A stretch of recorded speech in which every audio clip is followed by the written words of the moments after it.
हंसास्वादितचरणकमलचिन्मकरन्दाय भक्तजनमानसनिवासाय श्रीरामचन्द्राय वागीशायस्य वदने लक्ष्मीर्यस्य च वक्षसि यस्यास्ते हृदये संवित् तं नृसिंहमहं भजे। विश्वसर्गविसर्गादीनवलक्षणलक्षितं श्रीकृष्णाख्यं परं धाम जगद्धाम नमामि तत्।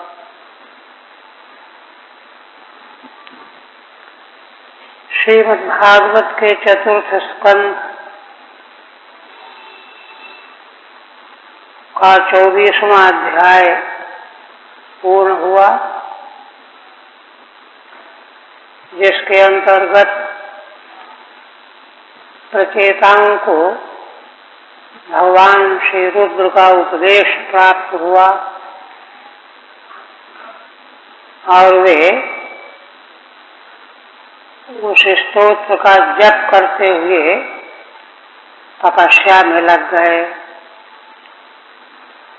अब 25वें अध्याय से प्राचीन वर्षी को देवर्षि नारद जी के द्वारा आध्यात्मिक उपदेश दिया जाएगा। पुरंजनोपाख्यान के नाम से प्रसिद्ध यह उपदेश बहुत ही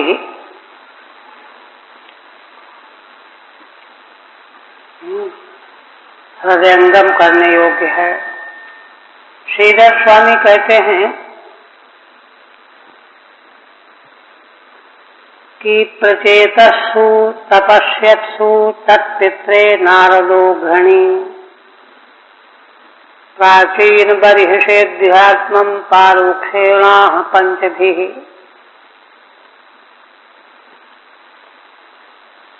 इधर प्रचेतागण तपस्या में लग गए भगवान रुद्र का उपदेश पा करके, और इधर राजधानी में देवर्षि नारद जी घृणी माने दयालु, अत्यंत कारुणिक। नारद जी के मन में आया कि इन लोगों के ही पूर्वज ध्रुव थे, उत्तानपाद के पुत्र, जिनको मैंने रोकना चाहा, किंतु फिर भी वे रुके नहीं। मेरे उपदेश को प्राप्त करके साक्षात भगवान का दर्शन प्राप्त किया। उन्हीं के वंश में ये राजा लोग चले आ रहे हैं, उन्हीं के वंश में अंग हुए, बेन हुए, पृथु हुए, एक से एक महान धर्मात्मा राजा हुए। तो उनको अध्यात्म विद्या से शून्य नहीं होना चाहिए। इस दया से प्रभावित होकर के देवर्षि नारद जी ने महाराज को उपदेश किया। प्राचीन वर्षे अध्यात्मम पारोक्षेणाः पंचभिः। 5 अध्यायों से परोक्ष रूप में अध्यात्म तत्व का उपदेश किया। अध्यात्म का अर्थ क्या होता है? आत्मन इति अध्यात्मम, माने जिस बोध को प्राप्त करके सब कुछ आत्मा ही हो जाता है। आत्मैवेदम सर्वम ब्रह्मैवेदम सर्वम, यह दृष्टि प्राप्त हो जाए। और इसी दृष्टि को प्राप्त कराने के लिए भक्ति, ज्ञान, वैराग्य साधन बनाए गए। तो उस अध्यात्म तत्व का उपदेश किया 5 अध्यायों में, परोक्ष रूप में। प्रत्यक्ष में तो कहानी है, इतिहास है, ऐसा हुआ, किंतु उसका लक्ष्य है अध्यात्म का उपदेश। पुरंजन कथा व्याजात पंचविंशे तो नारदः आत्मनो बुद्धि संगेनो विविधा माह संस्कृतिम। तो 5 अध्याय में आध्यात्मिक उपदेश नारद जी के द्वारा दिया गया है, या तो पांचों का जो है सार बताया। अब 25वां अध्याय जो 5 का पहला अध्याय है, पहले अध्याय में क्या है? पुरंजन कथा व्याजात। पुरंजन नाम के एक राजा थे, उनकी कथा के बहाने, व्याज माने बहाना, इस 25वें अध्याय में नारद जी ने क्या बताया है? आत्मनो बुद्धि संगेनो, आत्मा का बुद्धि के संग के प्रभाव से विविध प्रकार की संस्कृति का वर्णन करेंगे। आत्म तत्व जो है स्वरूपतः नित्य शुद्ध बुद्ध मुक्त है, किंतु बुद्धि से तादात्म्यपन्न होकर के वह सारी संस्कृति भोगता रहता है। ये है। हम मूल में देखिए, मैत्रेय उवाचो इति संदेश्य भगवान बाधिशय। अच्छा, एक और है। हाँ, प्रचेतस्सु तपस्तीव्रम तप्यमानेषु नारदः पुरंजन कथा कूटम प्राह प्राचीन बर्हिषे। पुनः श्रीधर स्वामी कहते हैं, प्रचेतागण जिस समय तीव्र तप में लगे हुए थे, उसी समय श्री नारद जी यहाँ आ गए राजधानी में, और प्राचीन बर्ही जो प्रचेताओं के पिता हैं, देखिए मैंने पिता पितामह को पहले भगवान के भजन में लगना चाहिए, तो वो तो अपना राज्य में लगे हुए, और पुत्र जो है तपस्या में लगे हुए। तो नारद जी ने यह सब भी देखा, इसलिए अनुग्रह पूर्वक अनुग्रह करके दौड़ करके आए। आगे प्रसंग आ ही रहा है। और पुरंजन की कथा का कूट, उसके ब्याज से उपदेश करेंगे मूल में। मैत्रेय उवाचो इति संदिश्य भगवान बाह्यसदैरभिपूजितः पश्यतां राजपुत्राणां तत्रैवान्तर्दधे हरः। मैत्रेय जी विदुर जी को पूर्व प्रसंग को आगे बढ़ाते हुए कहने लगे, भगवान श्री हर रुद्र जब पूर्वोक्त प्रकार से योगादेश का उपदेश किया प्रचेताओं को, तो प्रचेतागण बड़े प्रसन्न हो गए। उन्होंने भगवान की, शिव जी की पूजा की, और प्रचेताओं से पूजित होकर के वे राजकुमारों के देखते देखते वहीं भगवान शिव अंतर्हित हो गए। तत्रैवान्तर्दधे हरः, छिप गए, पता ही नहीं चला किस दिशा में गए।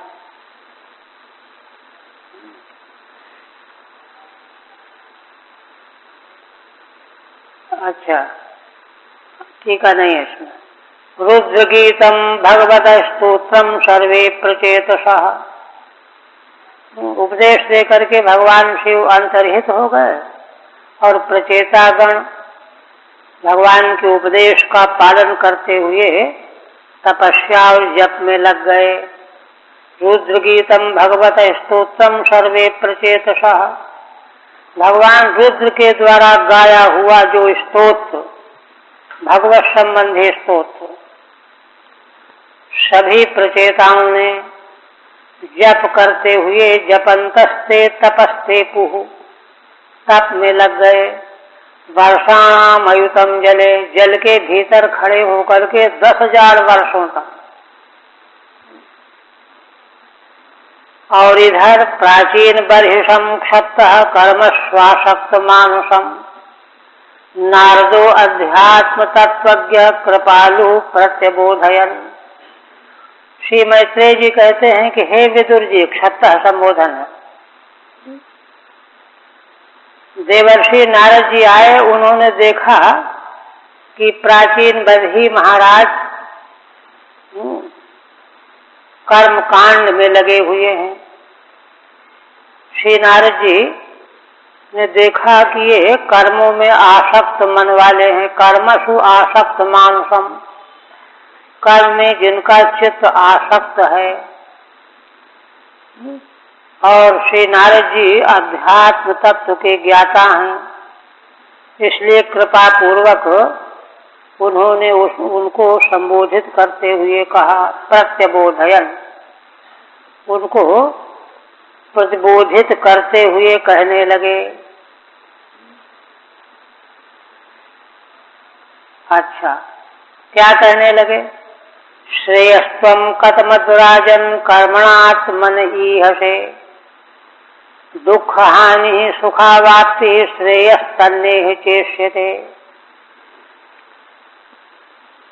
देवर्षि नारद जी ने कहा कि हे राजन, तुम थोड़ा यह तो बताओ कि इस जो कर्मकांड में तुम लगे रहते हो, इस कर्म के द्वारा तुम श्रेय की किस प्रकार से कल्पना करते हो, चिंतन करते हो, क्या श्रेय समझते हो? श्रेय का लक्षण तो यही है, दुख हानि सुखावाप्ति ही। दुख की पूर्णतया हानि हो जाए, आत्यंतिक दुख निवृत्ति पूर्वक निर्दय सुखोपलब्धि है श्रेय। दुख फिर एक क्षण के लिए भी कभी भी ना आवे और अंतिम परमानंद सुख प्राप्त हो जाए, यही श्रेय है। तो क्या यह श्रेय तुम जिस कर्म में लगे हुए हो इससे मिल जाएगा? दुख हानि सुखावाप्ति, श्रेय तो ये है, तन्नेह चेष्यते, इस प्रकार का श्रेय कर्म के द्वारा इष्ट नहीं है।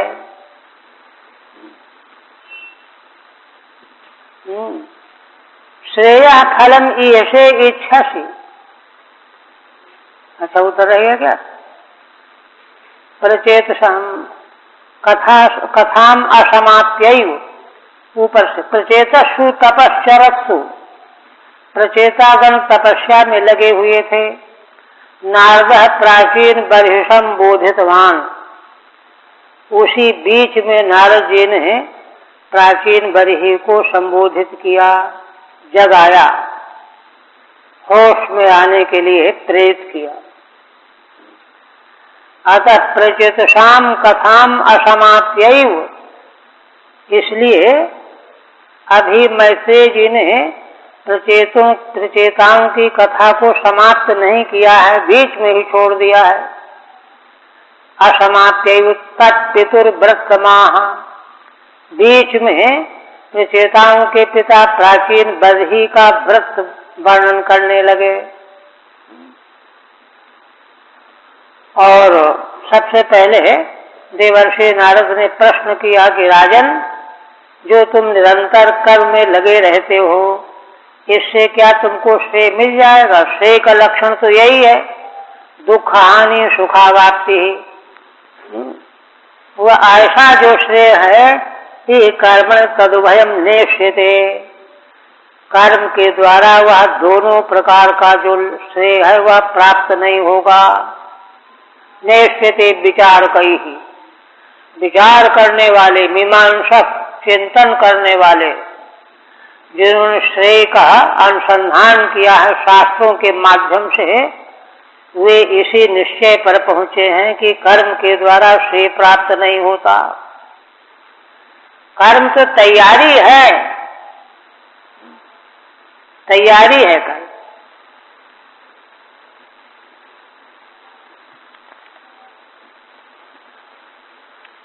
इस तरह से जब नारद जी ने उनसे कहा प्राचीन बर्ही से, तब महाराज बोले, राजोवाच न जानामि महाभागो परम कर्मापविद्धि ब्रूहि में विमलम ज्ञानम येन मुच्येय कर्म भी। महाराज कहते हैं कि हे भगवान, मैं श्रेय को जानता ही नहीं, यह श्रेय कैसे प्राप्त होगा यह मैं नहीं जानता हूँ, क्योंकि मेरी बुद्धि तो कर्मापविद्ध है, कर्मों में गुथी हुई है, कर्मों में आसक्त बनी हुई है, कर्मापविद्ध थी। ऐसा हूँ मैं, इसलिए मैं नहीं जानता हूँ। ब्रूहि में विमलम ज्ञानम, इसलिए आप कृपा करके विमल निर्मल ज्ञान जो साक्षात श्रेय का साधन हो उसको बताइए। येन मुच्येय कर्म भी, कर्म में मैं इतना आसक्त हो गया हूँ कि छोड़ना चाहूं तो छोड़ नहीं पा रहा हूँ, कर्मों से ही बंध गया हूँ। कर्म भी मुच्येय, ऐसा ज्ञान दीजिए कि मेरी कर्म की आसक्ति दूर हो जाए, कर्मासक्ति। परम श्रेयो मोक्षम, परम श्रेय तो मोक्ष है, वही दो प्रकार का, आत्यंतिक दुख निवृत्ति पूर्वक निर्दय आनंद की उपलब्धि, ये श्रेय, यही मोक्ष है। कर्म भी अपविद्धा विक्षिप्ता धीर्यस्य, कर्मों के द्वारा मेरी बुद्धि विक्षिप्त हो गई। आप विद्या का देखिए व्याख्या क्या है, विक्षिप्त। विक्षिप्त माने बेचैन हो जाना, इधर भाग उधर भाग, ये कर वो कर, ये व्यवस्था वो व्यवस्था, यही तो है कर्म के मार्ग में, यही विक्षिप्तता है। अरे भी ये नहीं हुआ, ये करना है, यही विक्षिप्तता है। कर्म का मार्ग ही ऐसा है।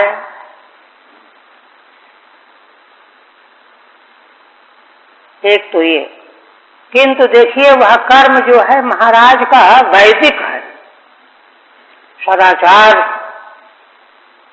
से अनुमोदित है, इसलिए उसका फल ये हुआ कि वही कर्म करते करते उनको मालूम पड़ गया कि इसमें लगता है कुछ सार नहीं, ये महसूस होने लगा। लेकिन फिर सार कहाँ से आएगा, कैसे मिलेगा, ये तो महान पुरुष बताएंगे। तो वही कहते हैं, येषु कूट धर्मेषु पुत्र दार धनार्थ भी ना परम बिंदते मूढ़ो भ्राम्यन संसार वर्तमसु। देखिए कितनी समझ है महाराज में। कहते महाराज इतना तो मैं जान गया हूं, घर गृहस्थी के धर्म जो है कूट धर्म है। कूट धर्म माने कुछ न कुछ छल कपट के बिना काम चलता ही नहीं। क्यों? पुत्रदार धनार्थ धी। अगर व्यक्ति अनासक्त हो तो कूट की जरूरत न पड़े, किंतु अनासक्त कहाँ है? पुत्र के प्रति, स्त्री के प्रति, धन के प्रति, इन तीनों के प्रति अर्थ बुद्धि बनाए हुए है। पुत्र भी परमार्थ, अर्थ, अर्थ माने आवश्यक वस्तु। पुत्र, दार, स्त्री, धन, इनके प्रति वह सार्थक बुद्धि बनाए बैठा है। जीवन ही बेकार है इसके बिना। इसलिए इसी संभाल में उसको कुछ न कुछ गड़बड़ करना पड़ जाता है। ना परम बिंदते मूढ़ा भ्राम्यन संसार वर्तमसु। और इसीलिए भगवान मुझे मालूम पड़ गया है कि गृहस्थ के धर्मों में फंसा हुआ मूढ़ परम न बिंदते, परम श्रेय को नहीं प्राप्त कर सकता। क्यों? क्योंकि वह तो संसार के मार्गों में ही दौड़ता भागता रहता है, परमार्थ की दिशा में तो जाता ही नहीं वो। देखिए मनु भगवान ने जो सदगृहस्थ धर्म का उपदेश किया है, शास्त्रों में शास्त्रीय है, तो वहां जो है समझाया है कि संसार के विषयों का औषधि की तरह सेवन करो। औषधवद विषयान सेवेत, अगर इस तरह से चले तो उसको बात समझ में आवे, किंतु उसको तो मौका मिल गया, शास्त्रीय धर्म है, बहाना मिल गया, ये गड़बड़ है, आसक्त हो जाता है। तो यही संसार के मार्ग में भ्रमण करता रहता है, वह जानता ही नहीं है।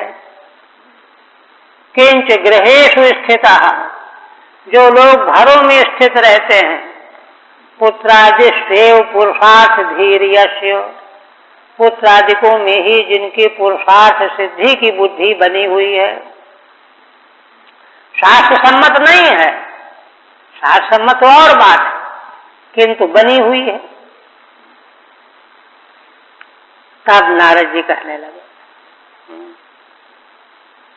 भो भो प्रजापते राजन पशून पश्य त्वयाध्वरे, संज्ञापितान जीव संघान निर्घृणेन सहस्रशः। देखिए, आप श्री नारद जी अनुग्रह करने के लिए महाराज को जितना वैराग्य है, जितनी समझ है, उसके आगे बताना है ना। इसलिए आगे क्या बताने जा रहे हैं, कहते हैं कि देखो, यह जो तुम घर में आसक्त होकर के, गृहस्थ धर्म में आसक्त होकर के और धर्म पुत्रादिकों को पुरुषार्थ मान करके कर्म में आसक्त हो रहे हो, सोचो जरा, भो भो प्रजापते राजन पशून पश्य त्वयाध्वरे, है ना। देखो देखो उन पशुओं को, ऊपर आकाश में दिखा करके, इशारा करके दिखा रहे हैं, त्वया अध्वरे संज्ञापितान, जानते हो कौन पशु हैं तुम्हारी प्रतीक्षा में, जिनको तुमने यज्ञों में मारा है, वध किया है। और एक दो थोड़े ही हैं, पीछे बता चुके हैं ना कि महाराज इतने यज्ञ किए कि सारी पृथ्वी चारों दिशाओं में कुशों से पट गई थी, इसलिए कितने पशु मारे गए होंगे। जीव संघान, जीवों का समुदाय है, निर्घृणेन सहस्रशः, कितने तुम क्रूर हो, निर्घृण माने दया शून्य हो, तुमने हजारों जीवों का वध किया है यज्ञ के नाम पर। ये देखो, पहले कर्म फलेषु वैराग्यम उत्पाद्य ब्रह्म विद्यामुपदेष्टुम योगानुभावेन यज्ञ पशून प्रत्यक्षम प्रदर्शया। श्रीधर स्वामी देखिए कैसी विशिष्ट व्याख्या करते हैं। कहते हैं कि नारद जी ने उपदेश यह कैसे शुरू किया, और तरह से क्यों नहीं किया। कहते समझो बात को, महाराज को पहले कर्म के फलों से वैराग्य कराना चाहते हैं। जो यज्ञ तुमने किया है उसके जो फल तुमको मिलेंगे, उन फलों से वैराग्य कराना चाहते हैं। वैराग्य उत्पाद्य तद ब्रह्म विद्या उपदेश, तुम ब्रह्म विद्या का उपदेश करने लायक ये तब होंगे। वैराग्य के बिना, वैराग्य तो प्रथम है, साधन चतुष्टय होता, आवश्यक होता है ना। फिर योगानुभावेन ब्रह्म विद्या का उपदेश करने की तैयारी करा रहे हैं। पहले महाराज का हृदय वैराग्य से परिपूर्ण हो जाए, है ना। इसके लिए क्या कर रहे हैं, योग के प्रभाव से, है ना, पूर्व में वर्षों में यज्ञों में जो मारे गए पशु हैं उनको प्रत्यक्ष दिखा रहे हैं। श्री नारद जी जीव का कल्याण करने के लिए बहुत आकुल रहते हैं। छठे स्कंद में प्रसंग आया है ना, चित्रकेतु का। अंगिरा आए तो थे उनको ज्ञान देने के लिए कि बड़े धर्मात्मा इनको ज्ञान दे दे, किंतु उनके मन में पुत्र की लालसा बड़ी जबरदस्त थी, तो सोचा कि ये मौका ज्ञान देने का नहीं, पहले पुत्र उनको प्राप्त करने दो और उसके प्राप्ति से सुख दुख को भोग लेने दो, तब दिमाग ठिकाने आएगा। पुत्र दे करके चले गए, वही हुआ, पुत्र हुआ और दूसरी रानियों ने विष दे दिया। प्रसंग सब जानते ही हैं। हाहाकार मच गया। महाराज विलाप करने लगे। फिर आए अंगिरा और नारद। तो अंगिरा ने पूछा कि राजन क्या हो गया, ये कौन है जिसके लिए रो रहे हो, क्या बात? फिर थोड़ा उपदेश भी कर रहे हैं। तो उनके उपदेश देखिए, महान पुरुषों में एक विलक्षण शक्ति होती है जिसको शक्तिपात कहते हैं। उसका इतना असर पड़ा कि वे चेतन हो गए, कहा मूर्छित थे पुत्र के वियोग में। कहने लगे कि भगवान आप कौन हो? ये मैंने सुना तो है कि भगवान के भक्तजन हम जैसे अज्ञानियों को कल्याण करने के लिए पृथ्वी में घूमते रहते हैं, किंतु जरा बताइए तो उन घूमने वालों में आप कौन हैं? वशिष्ठ हैं, पराशर हैं, वही कईयों के नाम लिए। तब उन्होंने परिचय दिया कि देखो हम ये हैं, ये नारद है। और इसके बाद नारद जी ने जीवात्मा को बुलाया योग विद्या के द्वारा। देखिए, असल में जो हृदय के कलेजे में जो आसक्ति एकदम रंगी रहती है, उपदेश से नहीं जाती, उसके लिए बहुत बड़ा घर्षण करना पड़ता है। तो नारद जी ने मरे हुए पुत्र की आत्मा को बुलाया, जीवात्मा, और उसे कहने लगे कि अरे भाई तुम क्यों चले गए इतनी जल्दी? देखो तुम्हारे वियोग में तुम्हारे माता पिता ये सब रो रहे हैं, आ जाओ, तुम तो राजकुमार हो, युवराज पद भोगो, फिर राज सिंहासन मिलेगा। सब लालच भी दिया।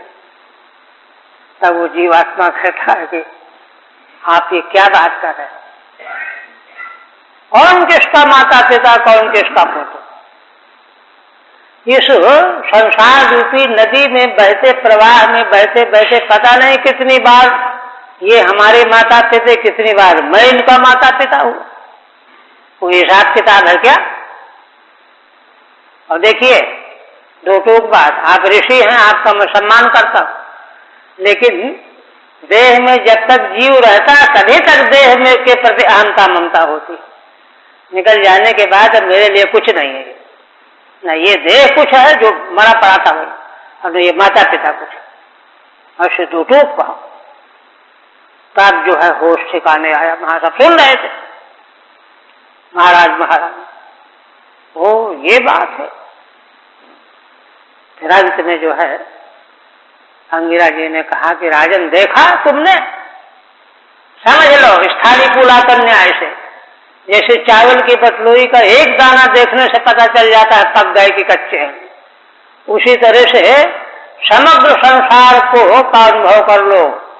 राज्य, खजाना, सेना, मंत्री, पुत्र, स्त्री, सब कुछ, ये सारे के सारे पदार्थ संसार के शोक मोह भयार्तिदाह, शोक मोह भय और आरती माने दुख देने वाले,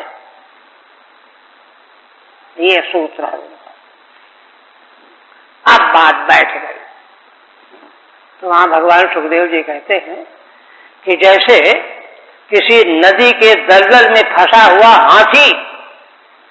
हाथी को दूसरा निकालना चाहे तो निकाल नहीं सकता, वो तो वजन बहुत होता है, किंतु अगर स्वयं वो अपने जोश में आ जाए तो ताकत तो होती है उसमें, तो निकल उसी तरह से महाराज संसार रूपी जिस दलदल में फंसे हुए थे अब तक, उससे उन्होंने अपने को निकाल लिया। ये वहां बढ़ना, तो उसी तरह से यहाँ महाराज को पहले वैराग्य कराना चाहते हैं। बाद बिरथ बिन ब्रह्म विचारू, ब्रह्म तत्व का विचार अगर वैराग्य नहीं है हृदय में तो कुछ नहीं। इसलिए योगानुभावेन, योग शक्ति के प्रभाव से पहले जो यज्ञ में पशु मारे गए उनको प्रत्यक्ष दिखा रहे हैं आकाश में।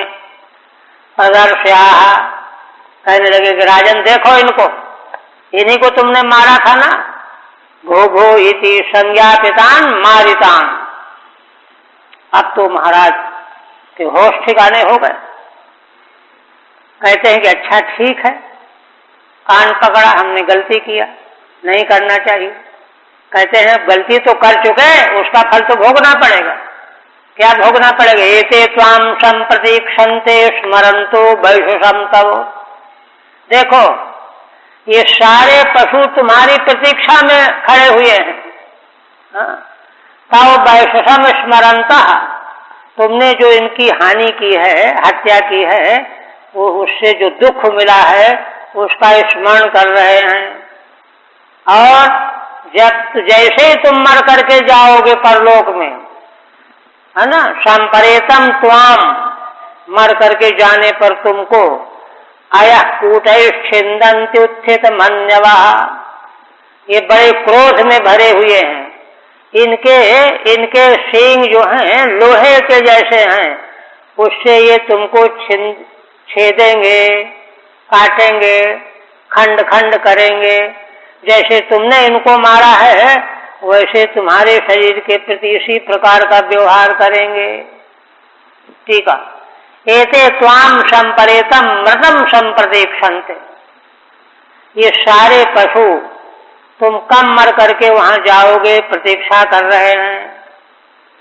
क्यों प्रतीक्षा कर रहे हैं? वैशुषम त्वत्कृताम पीड़ाम स्मरन्तः, तुमने जो इनको पीड़ा पहुंचाई है उसका स्मरण करके ये क्रोध से भरे हुए हैं।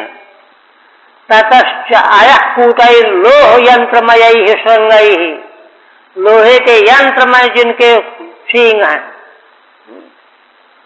कठोर क्रूर, शृंगैश्छिन्दन्ति वेच्छेत्स्यन्ति, तुमको काटेंगे, सींगों से खंड खंड करेंगे, यह कहा। अब महाराज को मालूम पड़ गया कि अरे हमने जो है सकाम कर्म करके गलत किया, निष्काम कर्म करना चाहिए। निष्काम कर्म में इस प्रकार की गड़बड़ी नहीं होती। अब फिर कहते हैं अत्र ते कथयिष्येमुम इतिहासं पुरातनम पुरंजनस्य चरितम निबोध गदतो मम। कहते हैं कि हे राजन देखो, इस संबंध में एक पुराना इतिहास हम तुमको सुनाएंगे। पुरातनम इतिहासम कथयिष्ये, किसका है वह इतिहास? पुरंजनस्य चरितम, पुरंजन नाम के राजा थे, उनका चरित्र है। निबोध गदतो ममो, मैं सुना रहा हूं, उसको तुम सावधान होकर के सुनो। अत्र अस्मिन् संकटे निस्तारकम अमुम इतिहासम कथयिष्यामि। अब यह जो संकट तुम्हारे सामने है, तुमने तो धर्म का नाम लेकर के किया है, लेकिन ये संकट तो तुमको झेलना पड़ेगा। इसका निस्तारक एक इतिहास मैं तुमको सुनाने जा रहा हूं। देखिए वो इतिहास जो है इस संकट का निस्तारक कह रहा है। क्यों? क्योंकि देखिए अवश्यमेव भोक्तव्यम कृतम कर्म शुभाशुभम, शुभ अशुभ कर्म जो किए जाते हैं जीव के द्वारा, उनका भोग जरूर भोगना पड़ेगा। केवल मात्र सब प्रकार के फल भोगों से बचने का एक ही मार्ग है, भगवत भावापत्ति, अध्यात्म निष्ठा। फिर अध्यात्म निष्ठा प्राप्त हो जाने पर, भगवत भावापत्ति प्राप्त हो जाने पर, है ना, सारे कर्म संचित और प्रारब्ध तो भोग से ही क्षीण होता है, क्रियमाण भी सब कर्म दग्ध हो जाते हैं, जल जाते हैं, फल देने लायक नहीं रह जाते। इसलिए अब जो तुमने ये कर्म कर रखे हैं, अगर तुम इनको निस्तनाबूद करना चाहते हो, फल न भोगना पड़े, तो इतिहास सुनो हमसे, समझो उसको, उसी प्रकार की निष्ठा अपनी प्राप्त करो, बनाओ, तब तो बच सकते हो। अन्यथा जो है यह मुसीबत तुमको झेलनी ही पड़ेगी, ये कह रहे हैं। आप कहते हैं आसीत पुरंजनो नाम राजा राजन बृहच्छ्रवाः तस्याद् विज्ञात नामासीत सखा विज्ञात चेष्टितः। कहते हैं कि देखो, एक पुरंजन नाम के राजा थे, और देखिए संसार की आसक्ति बड़े लोगों में कोई कम नहीं होती, बल्कि जरा ज्यादा ही होती है। राजा ये भी हैं, वो पुरंजन भी राजा थे। उनकी आसक्ति कैसी थी, क्या क्या हुआ, वो तो सब सामने आएगा। उससे मिलान मिलाओ, अपने को देखो, तुम भी वही हो कि नहीं, वैसे ही हो कि नहीं, फिर उसका निस्तार कैसे हुआ, उसको ग्रहण करो, ये उपदेश है। कहते हैं कि एक पुरंजन नाम के राजा थे, है ना, बृहच्छ्रवाः, जिनकी सारे संसार में प्रसिद्धि थी, यश प्रसिद्ध था। तस्याद् विज्ञात नामासीत सखा विज्ञात चेष्टितः। उनके एक अविज्ञात नाम के मित्र थे, सखा, है ना। सखा का अर्थ ही होता है समान ख्याति जिसकी हो, रूप रंग सब एक जैसा, वही भगवान। अविज्ञात चेष्टितः, उनका नाम भी अविज्ञात था, क्योंकि अनात्म वस्तु और अनात्मा में लिप्त जीव तो ज्ञात होते हैं, चाहे देवता हो, दैत्य हो, असुर हो, सब ज्ञात है। किंतु आत्म तत्व, भगवत तत्व अज्ञात ही रहता है। अविज्ञात नाम के सखा थे उनके, और अविज्ञात चेष्टिता, वे क्या करेंगे, क्या करते हैं, क्या क्या किया है, कोई नहीं जान सकता। उनका नाम भी अविज्ञात, और उनकी चेष्टाएं भी दिखाई न पड़े, छिप छिप करके क्रियाकलाप करने वाले ऐसे थे। तो कहते हैं कि तत्र जीवस्य विषय विषयासक्त्या, देखिए इसको हृदयंगम करने लायक कह रहे हैं श्रीधर स्वामी। बात क्या है, इस आख्यान के माध्यम से कौन समस्या हल की जा रही है, समस्या है क्या? तो कहते हैं तत्र जीवस्य विषयासक्त्या संसारः, हम सभी जीव, कोई भी हो, चाहे देवता हो, दानव हो, मानव हो, पशु हो, पक्षी हो, विषयों की आसक्ति से ही संसार मिला हुआ है। और वह एक बार मिल जाता है तो आसक्ति मिटती नहीं, संसार जाता नहीं। साचः ईश्वरानुग्रहेण निवर्तते, उस संसार की निवृत्ति तो भगवान के अनुग्रह से ही हो सकती है। और भगवान का अनुग्रह होगा तो विषयासक्ति चली जाएगी, तब संसार निवृत्त होगा। इति वक्तुम, यह नारद जी कहना चाहते हैं। किंतु देखिए, कहना यह चाहते सीधे यही कह देते, लेकिन सीधे यही कहने से लाभ नहीं होगा। क्यों लाभ नहीं होगा? विपर्य गृहीतस्य, जिसको विपर्य ने पकड़ रखा है, जैसे मगर पांव पकड़ ले, ऐसे विपर्य, है ना। विपर्य क्या है? विपर्य होता है भ्रांति। भ्रांति की परिभाषा की गई, अविद्या की परिभाषा है। विपर्य का लक्षण योग सूत्र में किया गया है ना। असत्य में सत्य बुद्धि, अपवित्र में पवित्र बुद्धि, अनात्मा में आत्म बुद्धि, यही अविद्या है। इसी से विपर्य उत्पन्न होता है, विपरीत ग्रह। तो विषयासक्त जीव जितने हैं सब विपर्य ग्रहित होते हैं, विपर्य से ग्रहित होते हैं।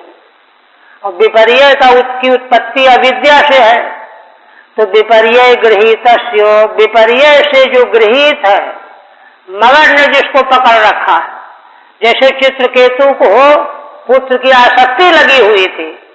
अंगिरा आए, उपदेश दिए बिना लौट गए, अभी उपदेश काम नहीं करेगा। उसी तरह से ये महाराज प्राचीन बदही विपर्य से गृहीत है।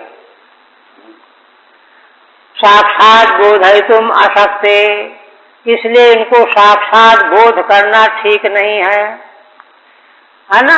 राज वृत्तांत विवाह, इसलिए अपने जैसा कोई वृत्तांत इनको दिखाया जाए, उसका परिणाम इनके सामने आवे, दिखाई पड़े, तब जाकर के विपर्य से पिंड छूटेगा।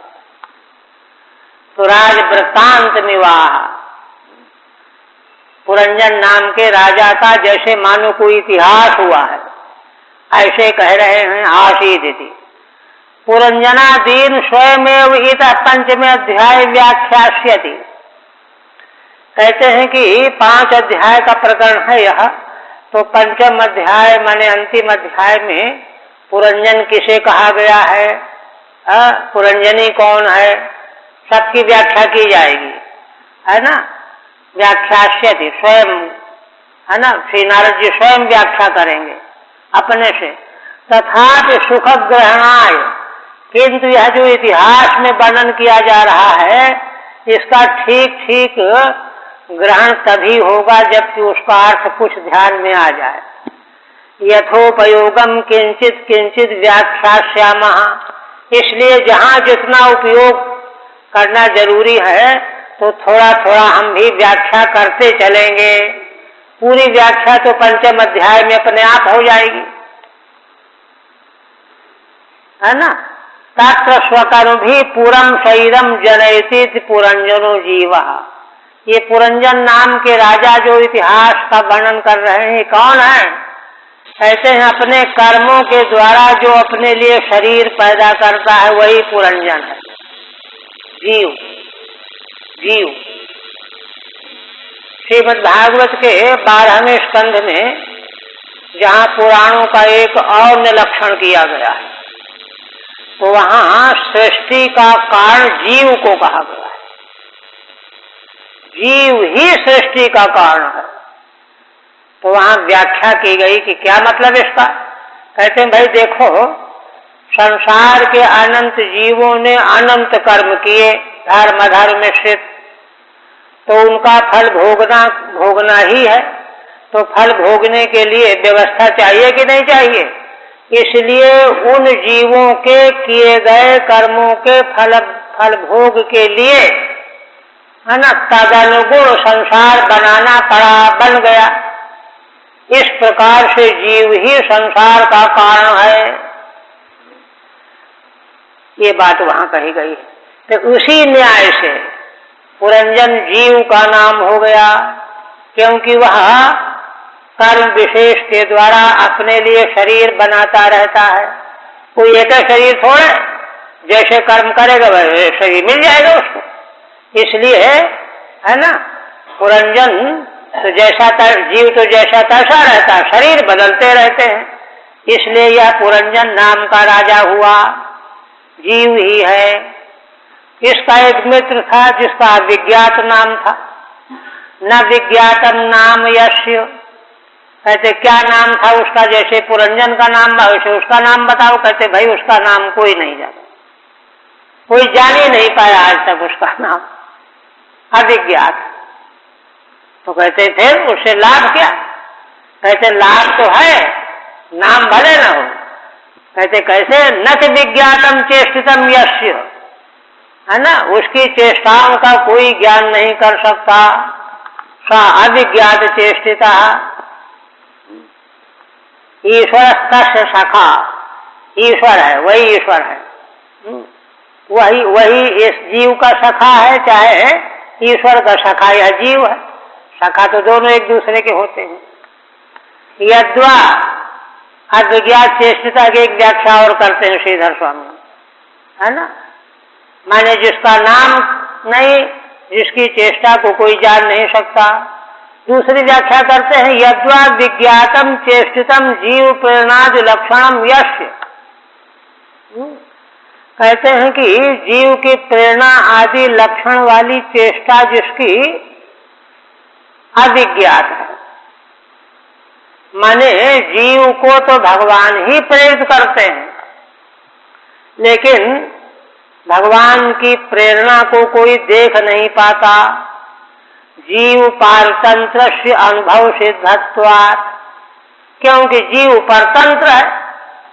जीव जब परतंत्र है तो वह क्या जाने कि हमसे भगवान यह करा रहे हैं वह करा रहे हैं, किंतु भगवान की चेष्टाएं तो अविज्ञात होती हैं। सारे जीवों को वे जैसा चाहते हैं, खिलाड़ी है ना, संसार उन्होंने क्रीड़ा के लिए बनाया है, ऐसा करते रहते हैं, इसलिए उनकी चेष्टाओं को कोई नहीं जान सकता। आप कहते हैं सोन्वेषमाणः शरणं बभ्राम पृथिवीं प्रभु नानुरूपम यदा विन्दत् अभूत सा विमनाइव। वह पुरंजन नाम का राजा जो जीव रूप है ना, वह अपने लिए देह खोजने लगा। शरणम देहम अन्वेषमाणः, अच्छा बढ़िया शरीर मिल जाए रहने को, और इसके लिए बभ्राम पृथ्वीं प्रभु। राजा था तो समर्थ था, जहां चाहे जा सकता था, सारे भूमंडल में भ्रमण करने लगा, कोई हमारे रहने लायक जगह मिले। नानुरूपम यदा विन्दत् अभूत सा विमनाइव, किंतु कई जगह देखा लेकिन उसके अनुरूप कोई देह उसको दिखाई नहीं पड़ा, है ना। तब विमना इव अभूत, तब तो उसका मन बड़ा खिन्न हो गया। लोग किराए के कमरे ढूंढते रहते हैं, चारों अनुकूल प्रतिकूलता देखते हैं, ऐसे ही वह भी देख रहा था, कहीं नहीं मिला, अनुरूप नहीं, कोई न कोई कमी दिखाई पड़े सभी भवनों में, तो उसका मन खिन्न हो गया। शरणम भोगा यतनम देहम, शरण माने निवास स्थान कहते हैं, किंतु यहाँ क्या है, देह, देही जीव का शरण है। पृथ्वीं तदुपलक्षितम ब्रह्मांडम, जीव तो विभू होता है, सारे ब्रह्मांड में। बृहदारण्यक उपनिषद के चतुर्थ अध्याय में निरूपण किया गया है कि जीवात्मा अग्रिम देह पुनर्देह कैसे प्राप्त करता है, तो विभू होता है वो। समग्र ब्रह्मांड में हमको कहाँ जाना है, कौन शरीर प्राप्त करना है, सब देख लेता है, और देख करके उसके कर्म और विद्या के अनुरूप, है ना। तम विद्या कर्मणि समन्वयते श्रुति वचन है। जैसी विद्या जैसा कर्म, उसके अनुसार शरीर बना बनाया मिल जाता है उसको, उस अपनी दिव्य दृष्टि से देख करके वहीं पहुंच जाता है। तो इसलिए भ्रमण करता रहा, मिला नहीं उसको। आप कहते हैं कि न साधु में नेता सर्वा भूतले यावती पुरा कामान कामय मानुषौ तस्य तस्योपपत्तये। श्री नारद जी कहते हैं कि राजन सारे ब्रह्मांड में घूमता रहा, तो उसको रहने के लिए कोई शरीर मिला ही नहीं। कहते मैं शरीर मिले तो बहुत सारे, लेकिन पसंद नहीं आए, न साध में पसंद नहीं आए, ये अच्छा नहीं, ये अच्छा नहीं। सा सर्वा भूतले यावती पुरा, सारे भूमंडल में जितने शरीर हैं वे उसको रहने लायक नहीं जचे। कहते क्यों नहीं जचे, आखिर क्या बात है। कामान कामय मानुषौ तस्य तस्योपपत्तये, असल में वह चाहता था कि हमको ऐसा शरीर रहने को मिले जिसमें रहते हुए हम समग्र कामनाओं को तृप्त होकर के भोगें। कामना तो थी, तभी तो उसने कर्म किया था। तस्य तस्योपपत्तये, इसलिए जो जो शरीर के पास गया, बताया लोगों ने कि वहां देख लो वहां देख लो, सब जगह फेल करता गया। ये उसमें ऐतरेय उपनिषद में भी ये चर्चा है। ठीक है। यावत्य पुरस्तास्तस्य तस्य कामस्य उपत्तये प्राप्तये असौ साधु न मेने। कहते हैं कि सारे संसार भूमंडल में घूमा और जहां जहां शरीर उसको मिले तो वे सारे के सारे कामनाओं की उत्पत्ति के योग्य, प्राप्ति के योग्य उसको अच्छा नहीं मालूम पड़ा। गवाद देहानाम ऐहिक पारलौकिक भोग भोग्यत्वा भावात। कहते हैं ऐतरेय उपनिषद में आया है, देवताओं को जब विराट पुरुष ने उत्पन्न किया तो वो कहने लगे कि भगवान हमको रहने की जगह दो, तुमने हमको पैदा किया है, खाने को दो, रहने की जगह दो। तो कहा भाई ठीक कहते हैं। तो कहा अच्छा गऊ बना करके दे दी, इसमें रह लो। ना ना ये ठीक नहीं। घोड़ा बना करके दे दिया, इसमें रह लो, ये भी ठीक नहीं। ऐसे सारे जीव बनाए शरीर, सबको मना कर दिया। और जब मनुष्य की रचना की, मनुष्य शरीर बनाया, तब सब प्रसन्न हो गए, गए ये ठीक है, ये बढ़िया है, इसमें रहेंगे हम लोग। वेद में वर्णन आया है, वही बात है यहाँ पर। तो कहते हैं कि है ना, गवाज देहानाम ऐहिक पारलौकिक भोग भोग्यत्वा भावा। दूसरे जो गौ आदि के देह हैं, ऐहिक पारलौकिक दोनों प्रकार के भोग के योग्य नहीं है। ऐहिक तो भोग मिल जाएगा, चारा खाओ, गोबर करो, और क्या है। पारलौकिक कहाँ मिलेगा? पारलौकिक भोग तो मानव देह से ही प्राप्त हो सकता है, यह है रहस्य वहां पर। अच्छा, फिर चूंकि देखिए महाराज प्राचीन बरही धर्मात्मा है ना, यज्ञ कर रहे हैं, यज्ञ वेद के द्वारा विहित है, उन्हीं कर्मों को कर रहे हैं, तो धर्म के प्रति आस्थावान है, परलोक के प्रति आस्थावान है। तो इसलिए जो है पुरंजन का आख्यान भी उसी कोटि का होना चाहिए। तथा जो श्रुति भी कहती है, ताभ्यो गाम आनयत। उस विश्वात्मा ने देवताओं के लिए गौ आगे किया, चलो इसमें रहने लगो तुम लोग। तब उन्होंने कहा अब्रुवन नैनो अयम अलमिति, नहीं नहीं ये हमारे लिए ठीक नहीं है। ताभ्यो आश्वम आनयत। तब कहा अच्छा चलो घोड़े में रहो। कहते नहीं, नवई नोयम अलमिति, ये भी हमारे लिए ठीक नहीं है, हमारे लिए बढ़िया जगह बताइए। तब अंत में वहां वर्णन है दूर तक मनुष्य देह मिला, तब वो सब प्रसन्न हो गए। हाँ, वही बात इनकी भी है। आप कहते हैं सा एकदा हिमवतो दक्षिणेश्वथ सानुषु ददर्श नवभिर्द्वार भी पुरम लक्षित लक्षणाम। इसी तरह से अपने लिए योग्य शरीर ढूंढते ढूंढते हिमालय के दक्षिण भाग में, हिमालय के दक्षिण भाग में भारत भूमि है ना, भारत भूमि तो सबसे पवित्र भूमि है। देवलोक में देवता भी तरसते हैं यहाँ जन्म लेने के लिए। सानुषु, सानु माने तलहटियों में। ददर्श नवभिर्द्वार भी पुरम लक्षित लक्षणाम। 9 दरवाजे वाला एक पुर उनको दिखाई पड़ा, नगर है ना, लक्षित लक्षणाम, जिसमें ऐसे लक्षण दिखाई दे रहे थे जो उत्तमपुर में होने चाहिए। उत्तमपुर के उत्तम लक्षणों से लक्षित पुर उनको दिखाई पड़ा, पुरंजन को। ठीक है। हिमवतो दक्षिणेषु सानुषु, हिमालय के दक्षिण तलहटी में, कर्म क्षेत्र भारतवर्षे। धर्मात्मा जीवों को तो भारत भूमि ही अच्छी लगेगी। पूरा मनुष्य शरीरम, पुर के यहाँ क्या है? मानव शरीर। जैसे उन देवताओं ने सब शरीरों को निगलेक्ट किया, मनुष्य शरीर जब लाया गया, हाँ ये बढ़िया है, इसमें रहेंगे।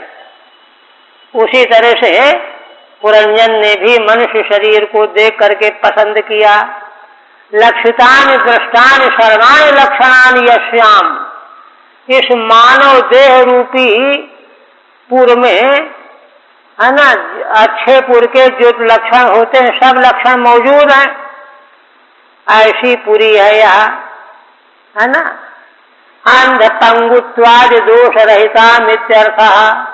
सर्व लक्षण लक्षित का मतलब यह है कोई मनुष्य का शरीर तो हो लेकिन अंधा हो, रगड़ा हो, लूला हो, तो अच्छा नहीं है ना।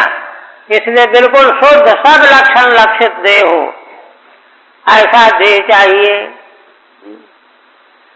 प्राकारो पवनाट्टालो परिखै रक्षतो रणैः स्वर्ण रौप्यायशै श्रृंगैः संकुलां सर्वतो गृहैः। अब मानव देह को यहाँ पुरी के रूप में वर्णन किया जा रहा है।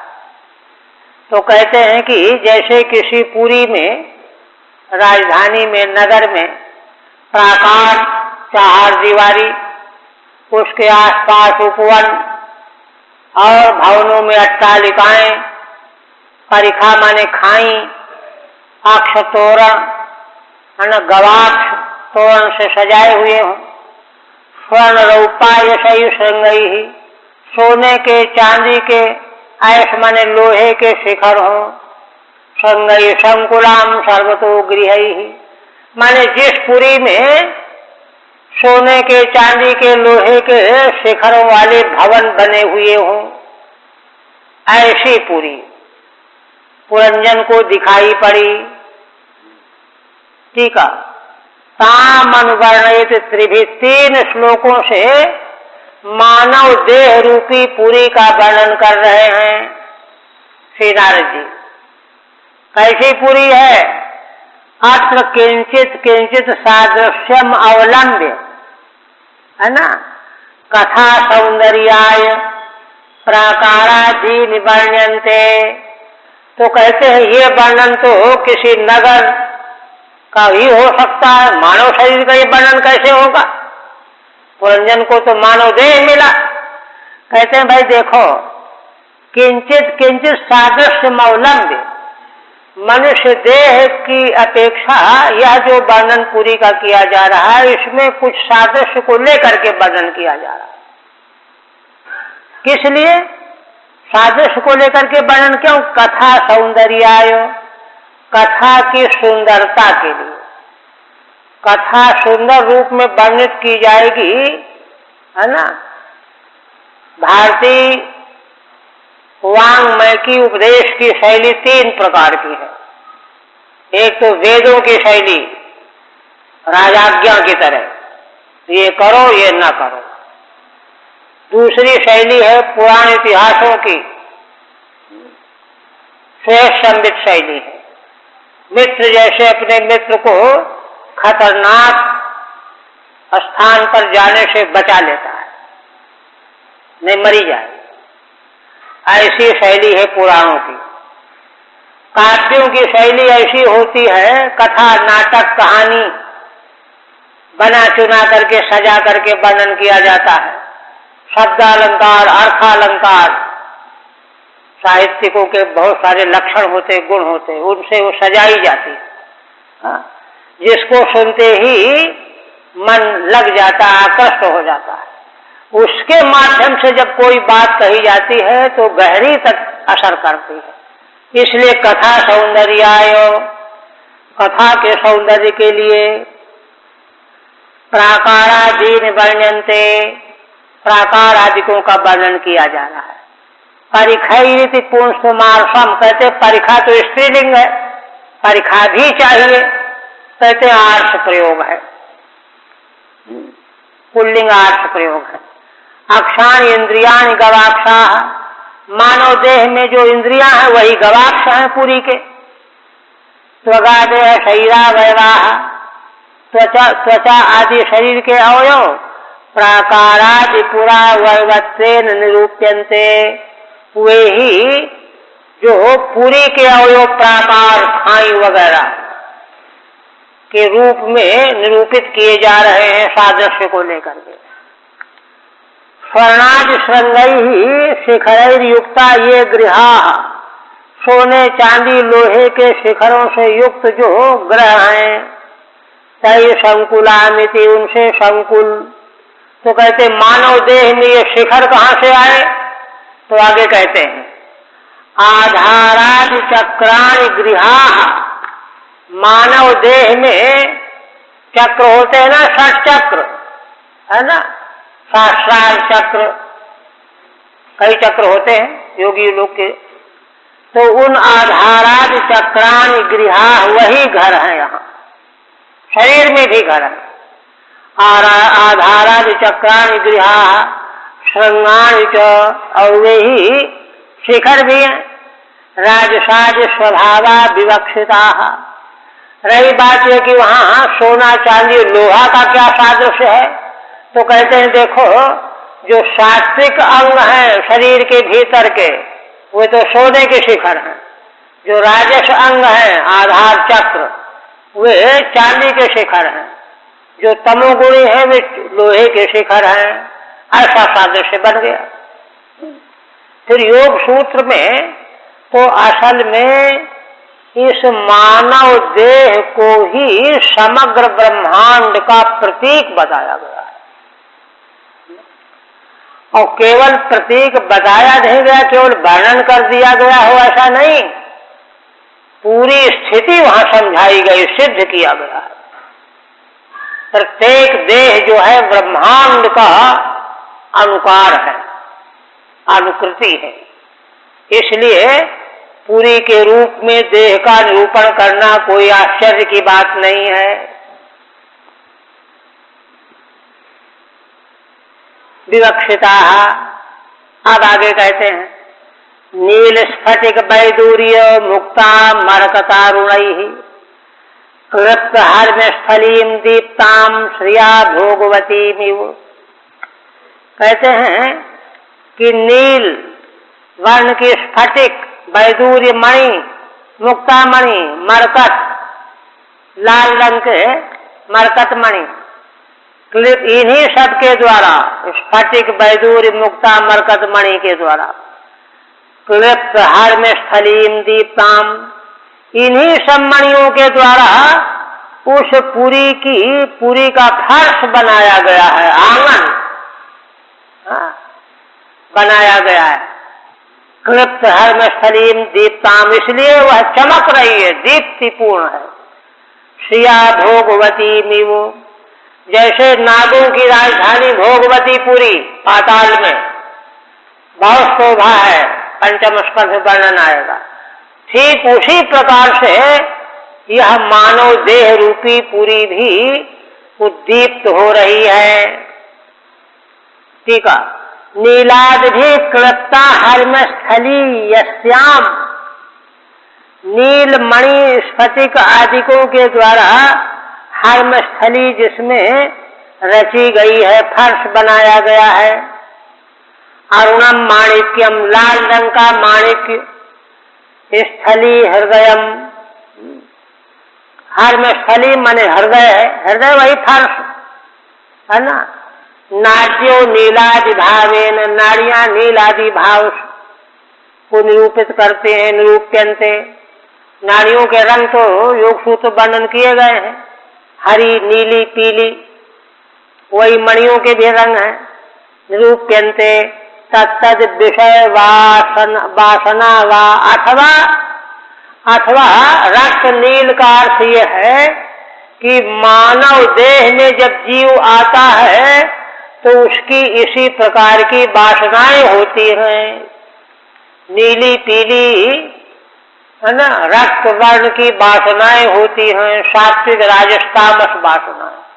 तो तामस तीनों प्रकार की वासनाओं से संयुक्त जो मानव देह रूपी पुरी है उसको देखा पुरंजन ने। भोगवती नागा नाम पुरी में, बिल्कुल भोगवती जो नागों की पुरी है वैसी ही सुंदर है। और क्या है वहां पर? सभा चक्र रक्षा भी आक्रीडायतनापणैः चैत्यध्वज पताकाभिर्युक्तां विद्रुमवेदिभिः। कहते हैं सभाएं, सभास्थल, चक्वर, चबूतरे, रथ्या, चौराहे, छोटे छोटे मार्ग और क्रीड़ा के आयतन, मैदान, खेल कूद के, आपन माने बाजार, चैत्य जहाँ सब लोग सामाजिक लोग बैठ करके प्रस्ताव पास करते हैं, ध्वजाएं, पताकाएं इन सबों से युक्त और विद्रुम की वेदियां बनी हुई हैं, ऐसी वहाँ पूरी है। ठीक है। सभा समाज स्थानम, सभा जहाँ सारे समाज के लोग बैठ करके चर्चा करते हो। चक्करम चतुष्पथ, चौराहे जहाँ होते हैं। रक्षा राजमार्ग, बड़े बड़े विशाल मार्ग। आक्रीडायतनम, खेलने के मैदान। द्यूताद स्थानम, आपणो हट्टा, आपन माने बाजार, उससे युक्त। चैत्यम जनानाम विश्राम स्थानम, धर्मशाला जिसको कहते हैं। ध्वजेषु पताकाः, ध्वजों में पताकाएं। ताभिश्च युक्ताम, उन सबों से युक्त।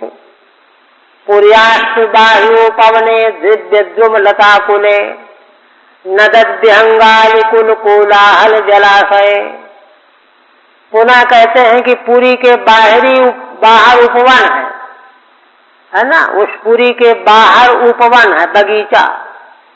बगीचा कैसा है? जिसमें दिव्यद्रुम लताकुले, दिव्यद्रुम माने वृक्ष और लताओं से भरा हुआ है। आकुल माने भरा हुआ है। नदद विहंगालिकुल कोलाहल जलाशय, और उस उपवन में क्या है? जलाशय है। जलाशय कैसा है? नदद विहंगालिकुल, है ना, आवाज करने वाला पक्षियों का समुदाय। अली माने भंवरों का समुदाय। इन सबों का, पक्षियों का, भंवरों के कोलाहल से जलाशय गूंजता रहता है। ऐसा है। अत्र च विषय निष्ठ बुद्धि योगेन जीवश देह संबंध विवक्षया विषय वर्गम बाह्योपवनत्वेन निरूपयति। श्रीधर स्वामी कहते हैं कि भाई देखो, विषय निष्ठ बुद्धि का योग ही जीव का देह से संबंध कराने वाला है।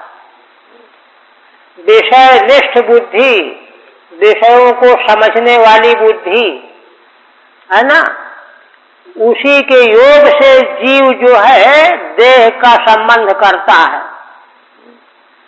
पीछे उसने विचार किया ना, यह देह ऐसा नहीं, यह देह ऐसा नहीं, बढ़िया नहीं, ये बढ़िया नहीं, ये बढ़िया नहीं है। क्यों?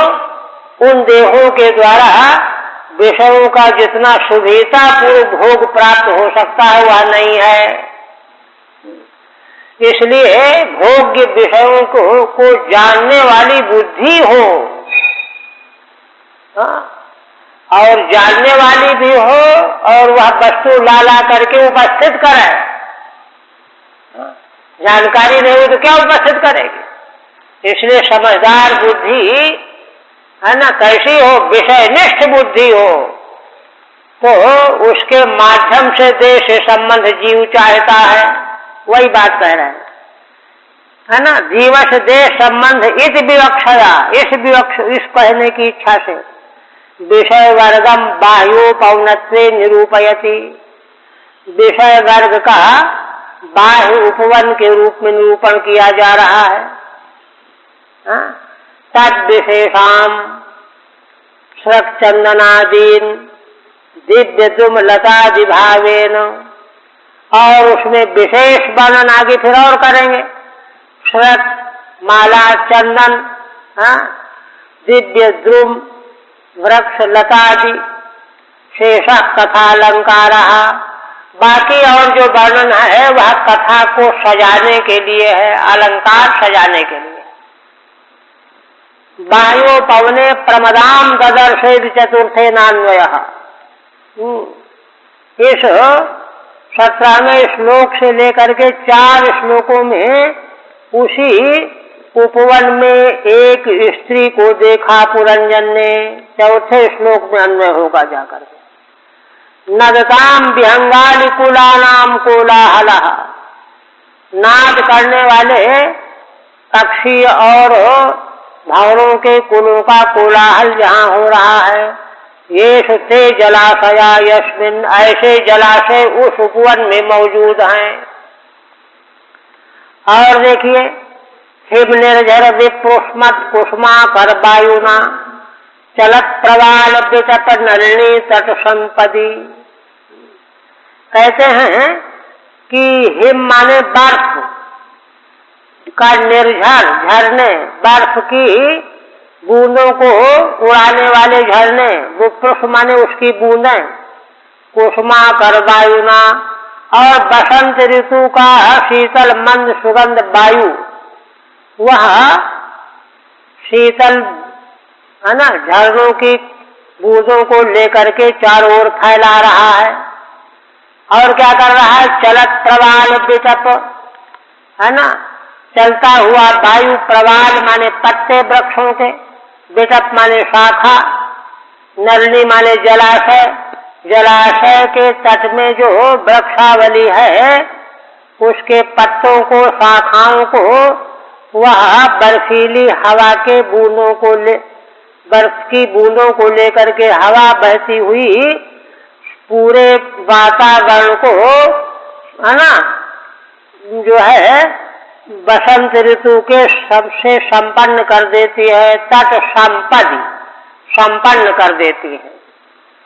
टीका देखिए, हिम निर्झराणाम विप्रुषा, बर्फ के झरनों के जो बूंदे हैं, बिंदवा तद्वता कुसुमाकर संबंधिना, उन्हीं बूंदों को लेकर के बहने वाली बसंत ऋतु की वायु, चलंतः प्रबाला विटपा, उस वायु के द्वारा वृक्षों के शाखाओं को हिलाया जा रहा, हिल रहे हैं, पत्ते हिल रहे हैं। शाखाश्च येषाम तैर वृक्षैहि, ऐसे हिलने वाले वृक्षों के द्वारा नलिनी नाम सरसी नाम तटेषु संपत् समृद्धिर यस्मिन, उन जलाशयों के तट में बड़ी संपत्ति दिखाई दे रही है, समृद्धि संपत्ति, शोभा मतलब शोभा बढ़ी हुई है। फिर कहते हैं नानारण्य मृगव्रातैः अनाबाधे मुनिव्रतैः आहूतम मन्यते पांथो यत्र कोकिल कूजितैः। कहते हैं कि ऐसे उपवन में ये है। अब कहते हैं कि अनेक प्रकार के जंगल के मृगों के ब्रात माने झुंड के झुंड समुदाय, वे जो हैं वहां हैं तो बहुत सारे, किंतु उनके रहने से वहां जो घूमने फिरने वाले उनको कोई बाधा नहीं होती। क्यों बाधा नहीं होती? क्योंकि मुनि व्रतैहि, भारत भूमि के जो जंगल हैं, यहाँ तो जंगलों में ऋषि महर्षि निवास करते आए हैं, इनके तपस प्रभाव से वहां के जंगली पशु पक्षी भी वैर भाव से रहित हो जाते हैं। तो इसलिए वे खूब हैं, तो खूब संख्या में, हजारों की संख्या में, लेकिन उनके चलने फिरने से किसी को कोई बाधा नहीं होती। क्यों? मुनियों जैसा व्रत धारण किए हैं वे पशु पक्षी भी, इसलिए किसी को कोई बाधा नहीं है।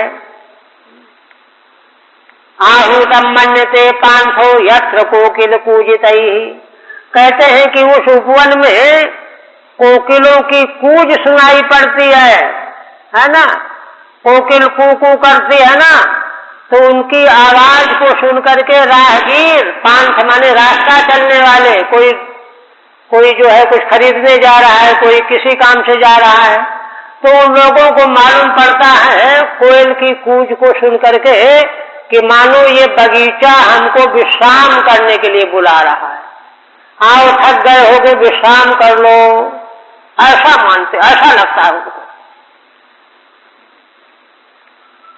अनाबाध है, ठीक है, तत्कृत बाधा रहते, उन पशु पक्षियों से वहां रहने वालों को कोई बाधा नहीं। क्यों बाधा नहीं? मुनि व्रत ही, अरे वे सब पशु पक्षी मुनियों के व्रत वाले हैं, उनमें कोई हिंसा नहीं है, अहिंसा ही। और वहां कोकिल की ध्वनि सुन करके राहगीर आत्मानम आहूतम मन्यते यत्र, मानो हमको यह बगीचा बुला रहा है कि आओ थक गए होगे, विश्राम कर लो, फिर चले जाना। यदक्षयागताम तत्व ददर्श प्रदमो प्रमदोत्तमाम भक्तैर्दशभिरायांतीम एकैक शतनायकैहि। पुरंजन जो है हिमालय की तलहटी में दक्षिण भाग में है ना, एक राजधानी नगरी दिखाई पड़ी पूरी, उसके पास में बगीचा उपवन में घूम रहे थे, देख रहे थे, प्रसन्न हो रहे थे। तब तक क्या देखते हैं कि अकस्मात इधर छया एक उत्तम नारी दिखाई पड़ी। कैसी है वह? भक्तैर्दशभिरायांतीम, उसके साथ में 10 भक्त हैं, सेवक हैं, एकैक शतनायकैहि, और वे जो 10 हैं उनके एक एक के